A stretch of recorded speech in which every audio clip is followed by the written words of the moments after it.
Hi, and welcome to the latest BattleGoat Studios developer blog. My name is Christian. And I'm George. And we're going to try and answer a few more of the questions that we've received. We very much appreciate the community's involvement in our early access for Galactic Ruler. The feedback that we're getting from players is definitely affecting the decisions we're making on how to develop the game and pointing us to think of new and interesting ways to create a space game. So the latest questions we've got seem to focus more on some of the coding and AI stuff. So George, I'm going to read out a couple of the questions and let's see what your thoughts are on some of these. So the first one comes to us from Yuri Trentz, asking, has a fairly long suggestion here, but worth consideration. I would like to see galaxy-wide spanning effects that would be specific per race, like a buff, on some kind of special project. Only one specific project per race available. Once a project site or another civ is captured, it simply stops giving the effect, but could either be converted for scrap or some kind of museum giving a small pop growth on that planet simply due to tourism. And then this is a really great idea, and in fact we have sort of added it to some of our documents to look into a little further. We have had some thoughts along these lines to begin with, giving races some unique traits and abilities, and I think we talked about that in one of our past vlogs.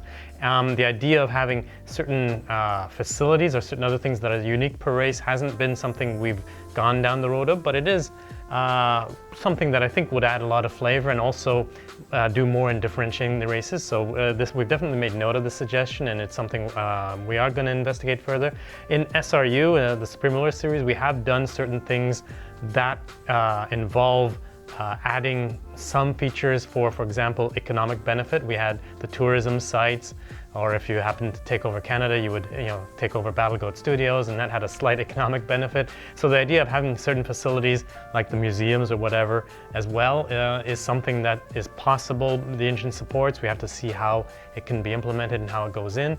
But the idea of per race specifics is something that we're definitely going to be expanding on a lot more as we continue to develop the races and differentiate some of their features. And we are definitely looking for ways that we can go more than just generic of having every race feeling the same. That, as George mentioned, they do already have traits and properties that change the base statistics that you're going to find for the ships and planetary units you've got. But we are looking at, as the tech tree continues to grow, partially feedback we've gotten from the community and stuff that we've always wanted to get in there, we know that we'll have these opportunities to create interesting story pieces within the galaxy that we're creating. So the next question comes to us from Stefan Wellens, asking, when is the AI getting developed? All I hear is more stuff for the players.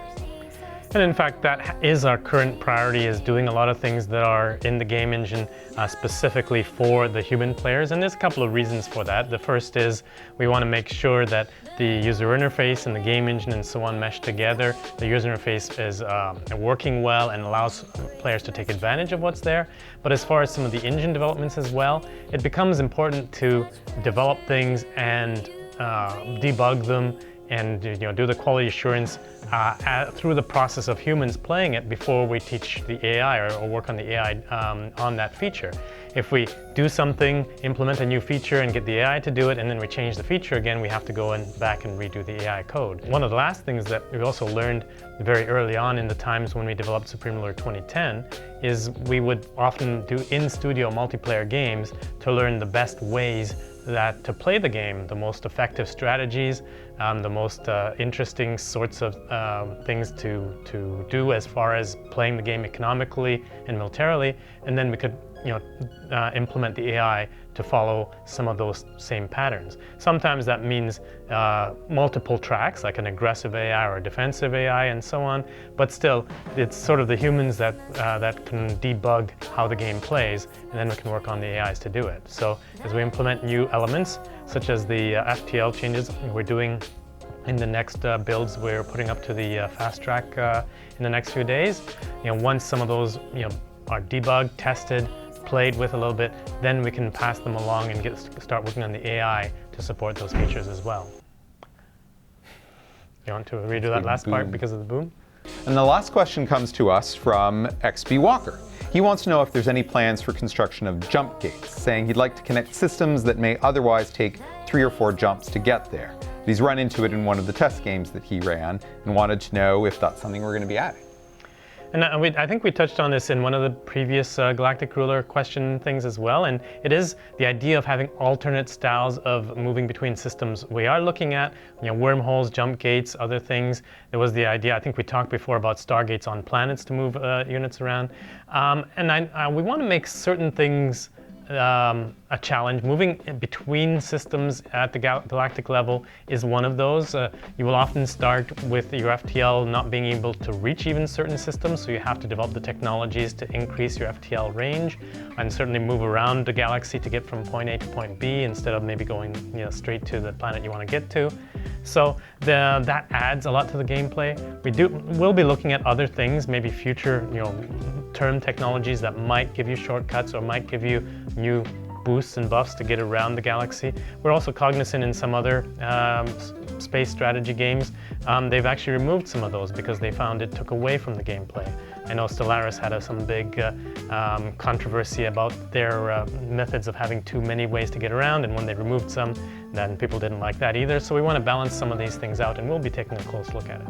We also will be leveraging further on the ability to have the AI simply do multiple jump paths for you, that right now when you give the order, it can only go to the next one, and then you have to give the order to the following one. Eventually giving an order to a unit that has to go to something that's 4 jumps away, it will simply do 4 jumps for you that you won't need to micromanage as much. That's again some of the stuff that we, as George mentioned before, we're adding more FTL stuff. Once we have that stuff in place, it's a lot easier to tie everything together all at once. So this is probably the last of the GRQs that we're going to be able to answer in 2020. The year's coming to a close, and I don't think we want to stay in it any longer than we absolutely have to. But we look forward to getting more of your questions in the new year, and we'll be continuing to share some insight into how development is going on Galactic Ruler. So check us out on the social media, and we'll try and get your questions answered. Bye.